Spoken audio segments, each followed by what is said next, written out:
So ನಿಮಗೆ divide and rule ಬಗ್ಗೆ ಅರ್ಥ ಆಯ್ತಲ್ವಾ. There is one more thing that was happening in India as an educational reform. Educational ಫೀಲ್ಡಲ್ಲಿ ಏನಾಗ್ತಿತ್ತು ಅಂತ ಕೂಡ ನಿಮಗೆ ಕ್ಲಿಯರಾಗಿ ಗೊತ್ತಿರಬೇಕು. ಸೊ ಅದನ್ನು ಹೇಳ್ತಾ ಇದ್ದೇನೆ.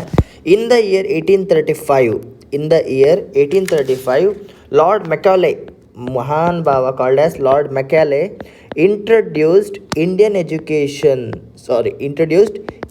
education in India. ಇಂಡಿಯಾಗೆ ನಾವೀಗ ನಾನು ಇಂಗ್ಲೀಷಲ್ಲಿ ಇದನ್ನೆಲ್ಲ ಬರೀತಾ ಇದ್ದೇನೆ, ಇದಕ್ಕೆ ಕಾರಣ ಮಾತ್ರ Lord Macaulay in the year 1835 introduced English education to India. Okay, reason was very simple. First thing, he promised, Britishers had promised that we are here to make changes to your life alva. So they wanted us to learn English. First and foremost thing, they wanted us to learn Englishna ನಾವು ಕಲಿಬೇಕಂತ ಅವ್ರಿಗೂ ಇತ್ತು. ಯಾಕೆ? ನಾವು ಉದ್ಧಾರ ಆಗಬೇಕಂತನ ಅಲ್ಲ. So that they could make use of us as there employees. ನಮ್ಮನ್ನು ಅವರು ಕಂಪ್ನಿಗಳಲ್ಲಿ ಅಥವಾ ಅವರ ಅಡ್ಮಿನಿಸ್ಟ್ರೇಷನ್ ಲೋವೆಸ್ಟ್ ಕ್ಲರಿಕಲ್ ಪೋಸ್ಟಲ್ಲಿ ನಮ್ಮನ್ನು ಇಟ್ಕೊಳ್ಳೋಕ್ಕೆ we had to know English. For that they started training us. They didn't train us for the sake of enlightenment. They trained us to be their employees. ಆಯಿತಾ? And ನಾವು it's very natural. ನಿಮಗೆ ಗೊತ್ತಿದೆ, ವರ್ಣ ಸಿಸ್ಟಮಲ್ಲಿ ನಾವು ಬ್ರಾಹ್ಮಣಸ್ ಬಗ್ಗೆ ಮಾತಾಡೋದಾದರೆ, these people are already well educated. Brahmanas ಅಂದರೆ ಯಾರು? ವಿದ್ಯೆ ಕೊಡೋ ಗುರುಗಳು. ನಮ್ಮ ಬ್ರಾಹ್ಮಣಸ್ ನೀವು ಯಾವನ್ನೇ ತಗೊಳ್ಳಿ, ಪ್ರತಿಯೊಬ್ಬ ಗ್ರೇಟ್ ಬ್ರಾಹ್ಮಣನವರು ನಮ್ಮ ಪುರಾಣಗಳಲ್ಲಾಗಲಿ ಇತಿಹಾಸಗಳಲ್ಲಾಗಲಿ they were great learners. So because of this what happened, they were very fast in learning English. So majority of the British officers ಏನಿತ್ತು, if you take this as the British office, ನಂದು ನನ್ನ ಡ್ರಾಯಿಂಗ್ಸ್ನ ಶಂಸಿ, if you take this as the British government office, majority of them were Brahmins. ಇದು ಕೂಡ ಆಗಿದೆ. Majority of the people who are working in the British government where Brahmins. And definitely Britishers made a note of this, that Brahmins are dominating. And one more thing, after 1857, idu kuda nenpitkolli, after the year 1857 Britishers were very very angry on Muslims. ಅವರಿಗೆ ಸಿಕ್ಕಾಬಡೆ ಕೋಪ ಆಯಿತು Muslims ಮೇಲೆ. ಯಾಕೆ? Because these people had revolted against them ಅಲ್ವಾ. Muslims had revolted against them. Hindus ಕೂಡ revolt ಮಾಡಿದ್ರು and Muslims ಕೂಡ revolt ಮಾಡಿದ್ರು. But they were mainly focused are angry towards Muslims because it was a time of Mughal emperor. Mughal rule ಇತ್ತಲ್ವಾ. They were already been very very depressed by the way how Mughal rulers were treating Britishers. East India company ಜೊತೆ ಕೂಡ Mughal rulers ಏನಷ್ಟು ಒಳ್ಳೆ relationship ಇಟ್ಕೊಂಡಿರಲಿಲ್ಲ. Because of that those people were naturally hating Muslims to a very larger extent. With that when Hindus and Muslims fought together, ಇಬ್ಬರ ಮೇಲೂ ಕೋಪ start ಆಯಿತು. So divide them. What happened was, from 1857 to 1871, ಇದನ್ನು note ಮಾಡ್ಕೊಳ್ಳಿ. From 1857 to 1871 only Hindus were educated. Muslim education ಬಗ್ಗೆ ಅವರಷ್ಟು ತಲೆ ಕೆಡಿಸ್ಕೊಂಡಿರಲಿಲ್ಲ. ಹೈಯರ್ ಎಜುಕೇಷನ್ ಏನಂತಾರೆ, ಡಿಗ್ರಿ ಆಗಿರ್ಬೋದು, higher educations was given mostly to Hindus and not to Muslims. Because of this what happened, education rate of Muslims went down. The rate of educated Muslims ಕೂಡ ಕೆಳಗೋಯ್ತು. ನೋಡಿ ಎಷ್ಟು ಚೆನ್ನಾಗಿ ಆಟ ಆಡ್ತಾ ಇದ್ದಾರೆ. ಹಿಂದೂಸ್ನ ಓದಿಸ್ತಿದ್ದಾರೆ, ಮುಸ್ಲಿಮ್ಸ್ನ ಅಲ್ಲೇ ಇಟ್ಕೊಂಡಿದ್ದಾರೆ. ಇದನ್ನು ನೋಡಿದ ಸರ್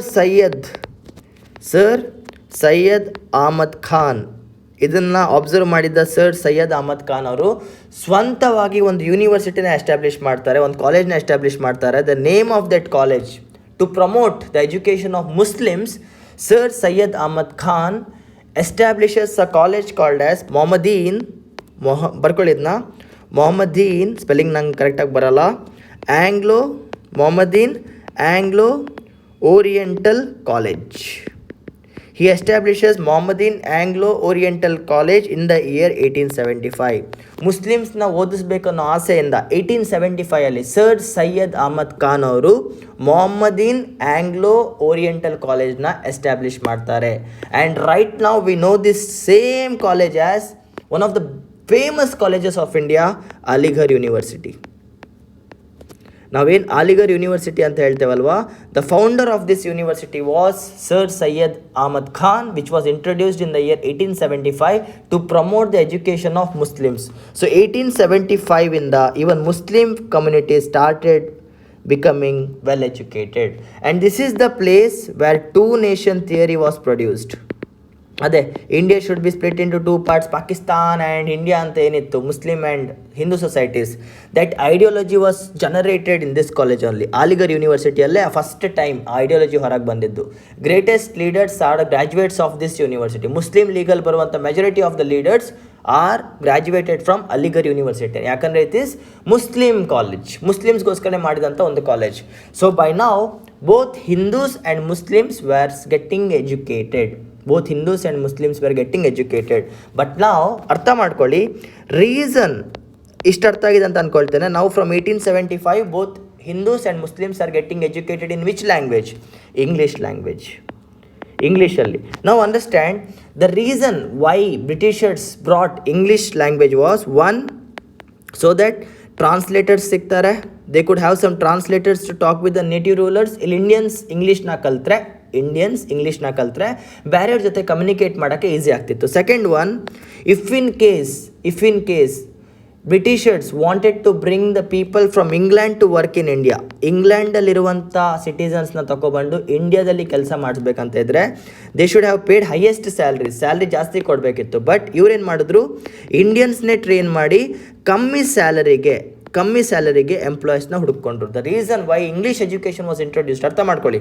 ಟ್ರಾನ್ಸ್ಲೇಟರ್ಸ್ ಜಾಬ್ ತೊಗೊಳ್ಳೋಕ್ಕೆ ಲೋ ಪೊಸಿಷನ್ಸಲ್ಲಿ ಎಂಪ್ಲಾಯ್ ಆಗಿ ಕ್ಲರ್ಕ್ಸ್ ಪೊಸಿಷನ್ಸ್ಗೆ ನಮ್ಮನ್ನು ಯೂಸ್ ಮಾಡಿಕೊಂಡ್ರು. And the third one is to promote education to gain trust of Indians. ನಾವು ನಿಮ್ಮನ್ನು ಉದ್ಧಾರ ಮಾಡ್ತಾ ಇದ್ದೇವೆ ಅಂತ ತೋರಿಸ್ಕೊಳ್ಳೋಕ್ಕೆ, ಎಜುಕೇಷನ್ನ ತಂದಿದ್ರು. This were the 3 major reasons. But ಬ್ರಿಟಿಷರ್ಸೇ ಅನ್ಕೊಳ್ದೇ ಇರುವಂಥ ಒಂದು ಔಟ್ಕಮ್ ಇತ್ತು. There was one more outcome which was not even expected by the Britishers ಹೀಗಾಗತ್ತೆ ಅಂತ ಅಂದ್ಕೊಂಡೇ ಇರಲಿಲ್ಲ. ನೋಡಿ, if you divide Indians on caste system, it is very easy. Brahmanas, Kshatriyas, Shudras, Vaishyas. But ನಾವು let's divide them on the basis of status and property. ಹಣ ಹಾಗೂ ಅಂತಸ್ತಿನ ಮೇಲೆ ಡಿವೈಡ್ ಮಾಡಿದ್ರೆ Indian society till now has 3 major classifications. What are those? Upper class, middle class and lower class. ಕರೆಕ್ಟಾ? ಇವಾಗಲೂ ಕೂಡ ಇದೆ middle class family, lower class family, upper class family ಅಂತ ಇವಾಗಲೂ ಡಿವೈಡ್ ಮಾಡ್ತೇವೆ. See, upper class families are merely zamindars, kings. These people were loyal to British. Okay. And lower class people, ಹಣಕಾಸು ಇಲ್ದಿರೋರು ಹಳ್ಳಿಗಳಲ್ಲಿ ಅಗ್ರಿಕಲ್ಚರ್ ಮಾಡಿಕೊಂಡು ಆರಾಮಾಗಿ ಬದುಕ್ತಾ ಇದ್ರು. There were one more set of people, middle class ಅಂತ ಕರಿತೇವಲ್ಲ, ಮಿಡಲ್ ಕ್ಲಾಸ್. ಒಂದು ಕಡೆ ಮೇಲೂ ಇಲ್ಲ, ಒಂದು ಕಡೆ ಕೆಳಗೂ ಇಲ್ಲ. They wanted to struggle, they wanted to strive for growth. Such kind of people started getting education. ಸ್ವಲ್ಪ ದುಡ್ಡಿದ್ದವರು ಎಜುಕೇಷನ್ನ ಅಫೋರ್ಡ್ ಮಾಡಿದ್ರು. Some of them who were even more richer were able to go to London to pursue higher education. Some of the people from India went to London to pursue higher education, and others were able to study. Because of this, what happened? People of educated middle class elites anta kariyana, or middle class intelligence anta karitare. The middle class people who were educated were now aware of what Britishers are doing. Britishers ಏನು ಮಾಡ್ತಿದ್ದಾರೆ India ಜೊತೆ ಅನ್ನೋದು ಇವರು ಅರ್ಥ ಮಾಡಿಕೊಂಡ್ರು. Because when people went to London, ಇಂಗ್ಲೆಂಡ್ಗೆ ಹೋಗಿ ನೋಡಿದಾಗ ಅಲ್ಲಿ ಈ ಥರ ಇರಲಿಲ್ಲ. ಅಲ್ಲಿ ಯಾರೂ ನಮ್ಮನ್ನು ಕೊಲೊನೈಸ್ ಮಾಡ್ತಾ ಇಲ್ಲ. People were free, people were having the right of freedom, people were having the right to speak, people had the right to travel, people had the right for nationalism ಎಲ್ಲ ಇತ್ತು. ಬಟ್ ಇಂಡಿಯಾದಲ್ಲಿ ಏನೂ ಇರಲಿಲ್ಲ. ನಮ್ಮನ್ನು ಇಲ್ಲಿ ಲೂಟಿ ಮಾಡ್ತಾ ಇದ್ದೀರಾ, ಇಲ್ಲಿ ಲೂಟಿ ಮಾಡ್ತವ್ರೆ, ಅಲ್ಲಿ ಕೊಡ್ತವ್ರೆ, ಇಲ್ಲಿ ಲೂಟಿ ಮಾಡ್ತವ್ರೆ, ಅಲ್ಲಿ ಕೊಡ್ತವ್ರೆ ಅನ್ನೋ ವಿಷಯನ middle class people understood this. Because they got educated, they were ready to read the books.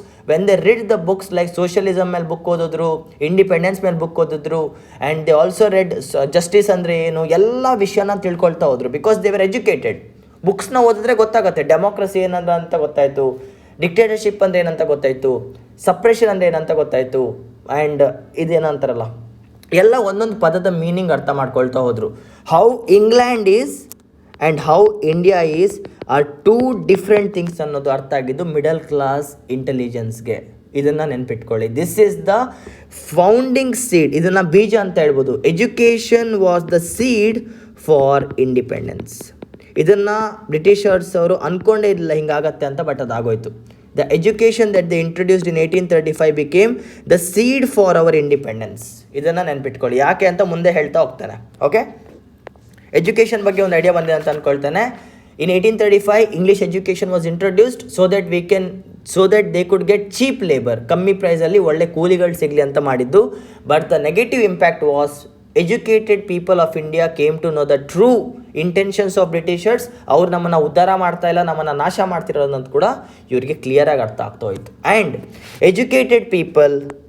educated people also started forming political parties.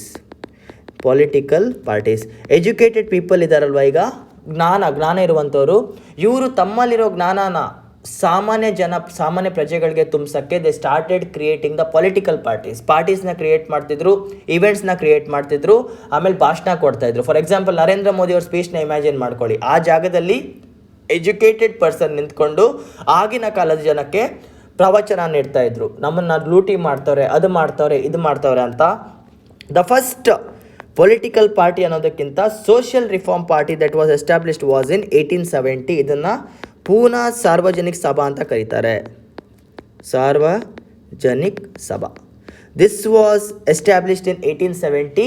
The main intentions of Pune Sarvajanik Sabha was not political reforms, it was social reforms. ಈ ಸತಿ system ಅದೇ ಇದೆಯಲ್ಲ, ಅದ್ರ ವಿರುದ್ಧ ಹೋರಾಡೋಕ್ಕೆ, to make our people united, ನಾವೆಲ್ಲರೂ ಒಂದೇ, Hindu Muslim ಅಲ್ಲ, ನಾವು ಜಾತಿ ಕುಲ ಅಲ್ಲ, ಒಂದಾಗಿರೋಣ ಅಂತ ಸೋಷಿಯಲ್ ರಿಫಾರ್ಮ್ನ ತರೋಕ್ಕೋಸ್ಕರ ಪೂನಾ ಸಾರ್ವಜನಿಕ ಸಭಾ ಎಸ್ಟಾಬ್ಲಿಷ್ ಆಗಿತ್ತು. ಯಾವಾಗ? 1870. But out of all the political parties that were established, ಅದರಲ್ಲಿ ದಿ ಮೋಸ್ಟ್ ಪವರ್ಫುಲ್ ಆಗಿ ನಿಂತ್ಕೊಂಡಿದ್ದು ಮಾತ್ರ ಎರಡೇ. One is Indian National Congress which was established in 1885. ಮುಂದೆ ಇದ್ರ ಬಗ್ಗೆ ಡೀಪಾಗಿ ಮಾತಾಡೋಣ. And one more is Muslim League which was introduced in 1906. ಈ ಎರಡು ಪೊಲಿಟಿಕಲ್ ಪಾರ್ಟೀಸ್ ಮಾತ್ರ ಇಂಡಿಯನ್ ಹಿಸ್ಟ್ರಿಯಲ್ಲಿ ತುಂಬ ಒಳ್ಳೆ ರೋಲ್ ಪ್ಲೇ ಮಾಡುತ್ತೆ. ಆ್ಯಂಡ್ ಇನ್ನೊಂದು ಪೊಲಿಟಿಕಲ್ ಪಾರ್ಟಿ ಇದೆ, Hindustan Socialist Republic Hindustan republic association ಅಂದ್ಕೊಳ್ತಾನೆ, ನೆನಪಾಗ್ತಿಲ್ಲ, ಡೋಂಟ್ ವರಿ, ಹೋಗ್ತಾ ಹೇಳ್ತಾನೆ.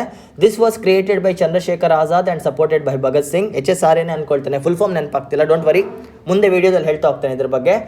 These are some of the major political parties that stood forward for the support and independence of India. But the most dominating is INC and Muslim League.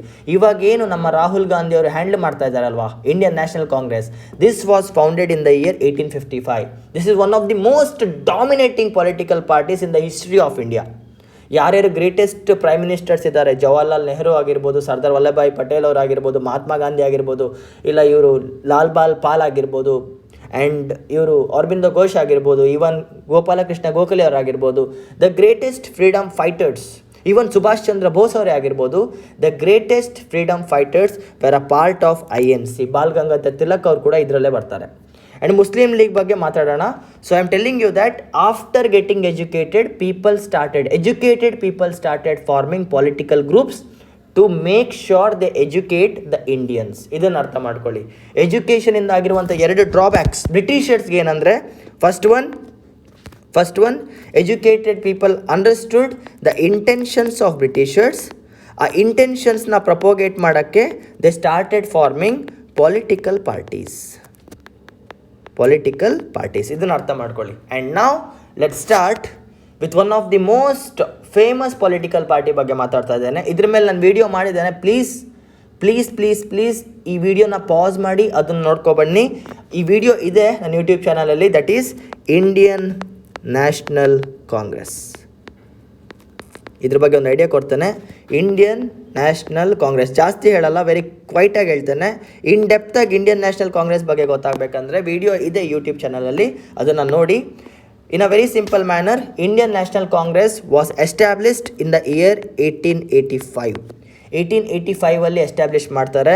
The founder was an ICS officer, Imperial Civil Services officer ಆಗಿದ್ರು. He was a Britisher, he was not an Indian. ಅರ್ಥ ಮಾಡ್ಕೊಳ್ಳಿ, he was not an Indian, he was a Britisher and his name was Alan Octavian Hume. Alan Octavian Hume, very famously known as A.O. Hume. He was not an Indian, he was a Britisher. And one more thing, East India Company established ಆದಾಗ Indian Viceroy was Lord Dufferin. The Viceroy of India when East India Company was established was Lord Dufferin. ಇವಾಗ ನಿಮ್ಗೆ ಅರ್ಥ ಆಗಬೇಕು ಯಾಕೆ ಒಬ್ಬ ಬ್ರಿಟಿಷರ್ ಇಂಡಿಯಾಗೋಸ್ಕರ party ಕಟ್ತಾನೆ ಅಂತ. See, lot of political parties were coming into picture. ಬ್ರಿಟಿಷರ್ಸ್ಗೆ ತಲೆನೋವು ಬಂದಿತ್ತು, ಏನು ಗುರು ಗಲ್ಲಿಗೆ ಒಂದು ಪೊಲಿಟಿಕಲ್ ಪಾರ್ಟಿ ಬರ್ತಾ ಇದೆ ಅಂತ. ಹಿಂದೂ ಮಹಾಸಭಾ ಆಗಿರ್ಬೋದು, ಅದಾಗಿರ್ಬೋದು, ಇದಾಗಿರ್ಬೋದು, ತುಂಬ ಪೊಲಿಟಿಕಲ್ ಪಾರ್ಟೀಸ್ ಇಂಡಿಯಾದಲ್ಲಿ ಕ್ರಿಯೇಟ್ ಆಗ್ತಾ ಇತ್ತು. And they were making their own demands. Britishers were unable to control them. So what Britishers did, they told Evo Hume, you create a big party, okay, and make Indians join inside them so that all the requests of the Indians will come through one political party, that is INC, and it will be easy for us to respond to it. ಜನ ಒಂದೊಂದು ಕಡೆಯಿಂದ ಒಂದೊಂದು request ಇಟ್ಟರೆ control ಮಾಡೋಕ್ಕೆ ಕಷ್ಟ ಆಗುತ್ತೆ. ಅದೇ ಎಲ್ಲರೂ ಒಂದೇ ಕಡೆಯಿಂದ ರಿಕ್ವೆಸ್ಟ್ನ ಕೊಟ್ಟರೆ ಕಂಟ್ರೋಲ್ ಮಾಡೋಕ್ಕೆ ಈಸಿ ಆಗುತ್ತೆ ಅನ್ನೋ ಪರ್ಸ್ಪೆಕ್ಟಿವಲ್ಲಿ this party was introduced. This party was initially created not to support Indians but to suppress Indians. ಇದನ್ನು ಫಸ್ಟ್ ಫಾರ್ಮ್ ಮಾಡಿದ್ದು ಜನಕ್ಕೆ ಒಳ್ಳೇದು ಮಾಡಲಿ ಅಂತ ಅಲ್ಲ. Britishers created INC to suppress us, ನಮ್ಮನ್ನು ಕಂಟ್ರೋಲ್ ಮಾಡೋಕ್ಕೋಸ್ಕರ ಮಾಡಿದ್ದು. But how things went out of control ಅದು ನಿಮಗೆ ಮುಂದೆ ಗೊತ್ತಾಗ್ತಾ ಹೋಗುತ್ತೆ. Why INC become a source power for Indian freedom struggle ಅನ್ನೋದು ನಿಮಗೆ ಮುಂದೆ ಗೊತ್ತಾಗ್ತಾ ಹೋಗುತ್ತೆ. And this is one thing. ಇವಾಗ ಅರ್ಥ ಮಾಡ್ಕೊಳ್ಳಿ, starting from 1885 to 1905 the first phase of INC ಅಂತ ಕರೀತಾನೆ. ಇದನ್ನು ನಾನು phase 1 ಅಂತ ಕರೀತಾನೆ. In this phase moderate leaders were having control. moderate leaders ಅಂದರೆ ಶಾಂತಿ ಸ್ವಭಾವದ ಲೀಡರ್ಸ್. ಇವರಿಗೆ ಜಗಳ ಮಾಡೋಕ್ಕೆಲ್ಲ ಇಷ್ಟ ಇರಲಿಲ್ಲ. They wanted independence, definitely they wanted independence but not fast. The moderate ಲೀಡರ್ಸ್ದು ಐಡಿಯಾಲಜಿ ಏನಂದರೆ they trust Britishers. First and foremost thing is they trust Britishers. ಇವರಿಗೆ ಬ್ರಿಟಿಷ್ ಆಫೀಸರ್ಸ್ ಮೇಲೆ ನಂಬಿಕೆ ಇತ್ತು. ಹೌದು, ಬ್ರಿಟಿಷರ್ಸ್ ನಮಗೇನೋ ಒಳ್ಳೇದು ಮಾಡ್ತಾರೆ, ಅವ್ರು ನಮಗೆ ಒಳ್ಳೇದು ಮಾಡೋಕ್ಕೋಸ್ಕರನೇ ಬಂದಿದ್ದಾರೆ, ಸ್ವಲ್ಪ ಅವ್ರನ್ನ ನಂಬೋಣ, ಲೆಟ್ಸ್ ಟ್ರಸ್ಟ್ ಬ್ರಿಟಿಷರ್ಸ್ ಅನ್ನೋದು ಅವ್ರದ್ದು ಫಸ್ಟ್ ಪಾಲಿಸಿ.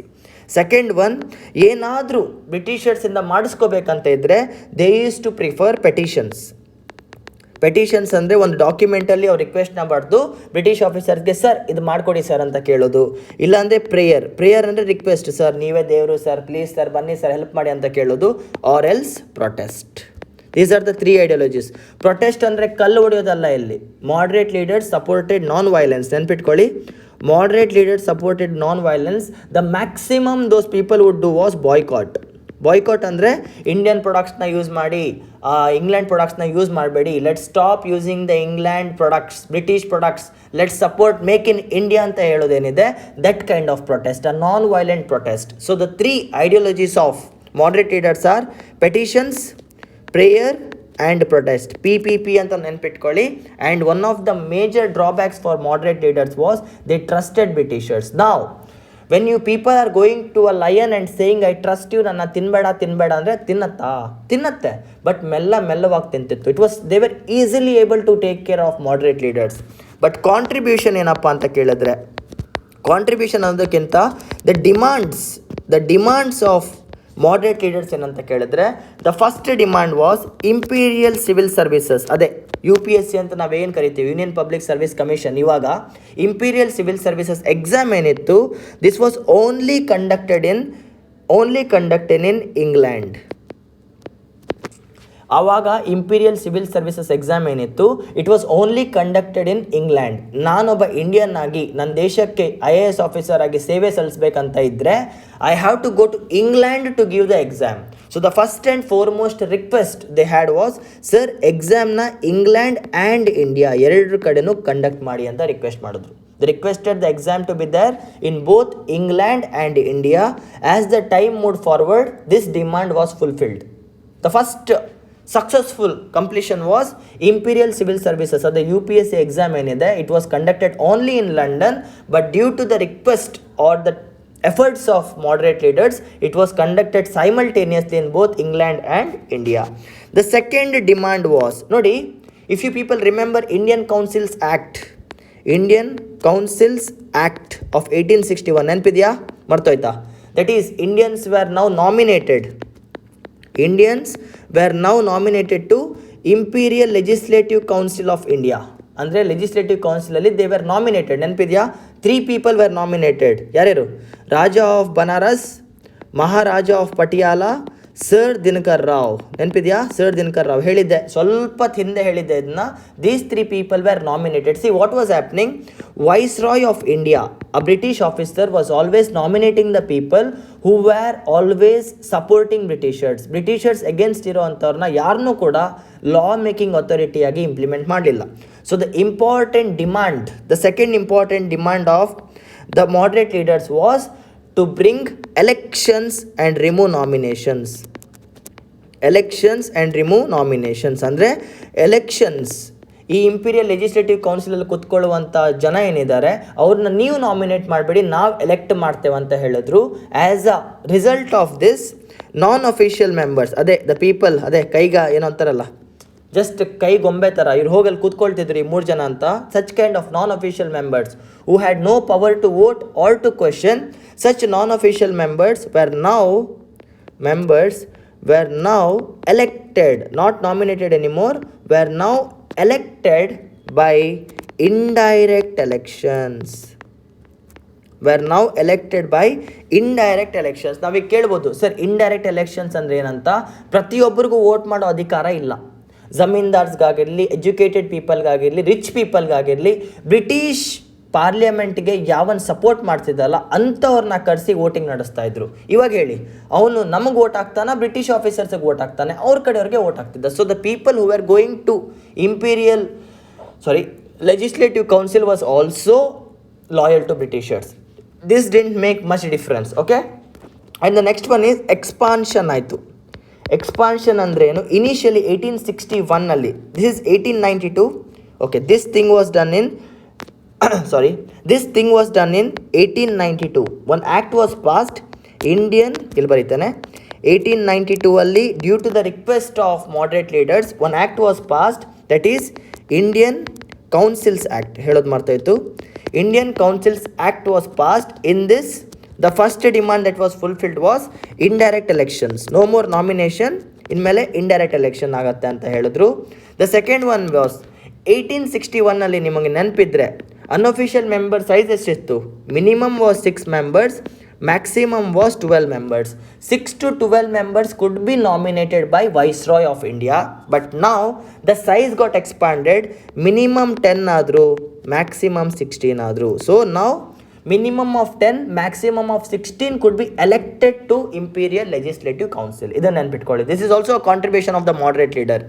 ಇಂಡೈರೆಕ್ಟ್ ಎಲೆಕ್ಷನ್ಸ್ನ ಕೂಡ ತಂದರು, ಮಿನಿಮಮ್ 10 to 16 ಪೀಪಲ್ನ ಕೂಡ ಇಂಟ್ರೊಡ್ಯೂಸ್ ಮಾಡಿದ್ರು. And what is their major contribution? Imperial Civil Services examination was now conducted both in England and India. ಒಂದೇ ಸಲ ಆಗಲಿಲ್ಲ ಇದು ಸ್ವಲ್ಪ ಟೈಮ್ ತಗೊಳ್ತು.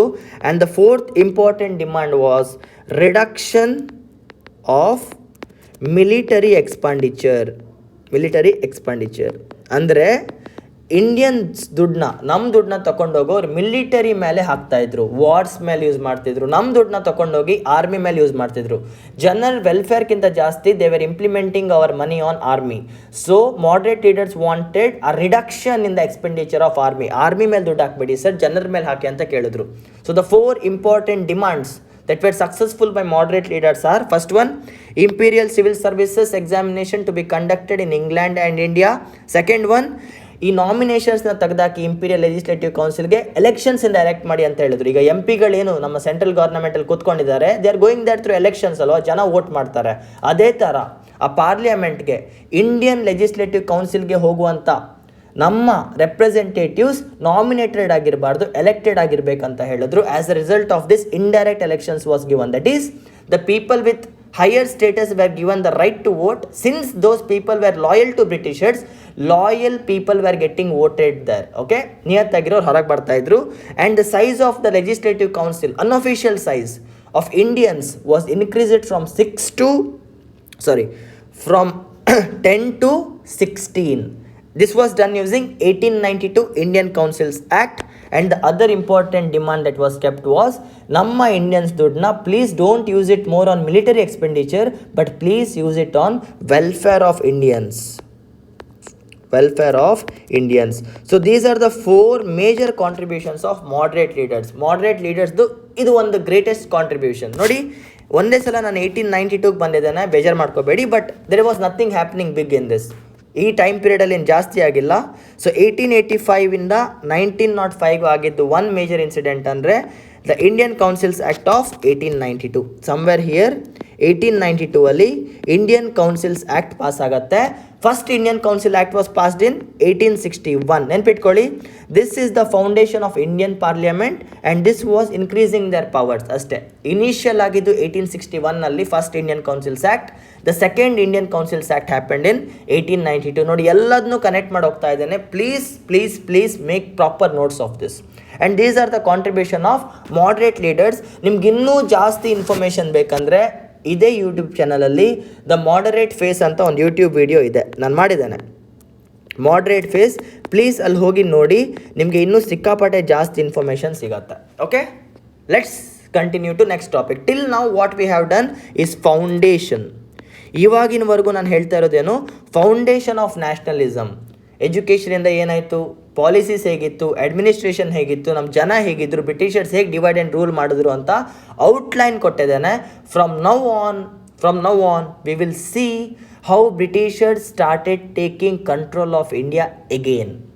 ಇವಾಗಿಂದ ಸ್ಟಾರ್ಟ್ ಆಗೋದು 1906 ಪಾರ್ಟಿಷನ್ ಆಫ್ ಬೆಂಗಾಲ್ ಸ್ಟಾರ್ಟ್ ಆಗುತ್ತೆ from now on. So now on you will start seeing the leaders that you are waiting for. ಎಲ್ಲಿದ್ದಾರೆ ಸುಭಾಷ್ ಚಂದ್ರ ಬೋಸ್ ಅವರು, ಎಲ್ಲಿದ್ದಾರೆ ಭಗತ್ ಸಿಂಗ್ ಅವರು ಅಂತ ನೀವು wait ಮಾಡ್ತಿದ್ದೀರಲ್ಲ, that generation starts from now on. So let's get started. Okay, continue ಮಾಡೋಣ ಬನ್ನಿ.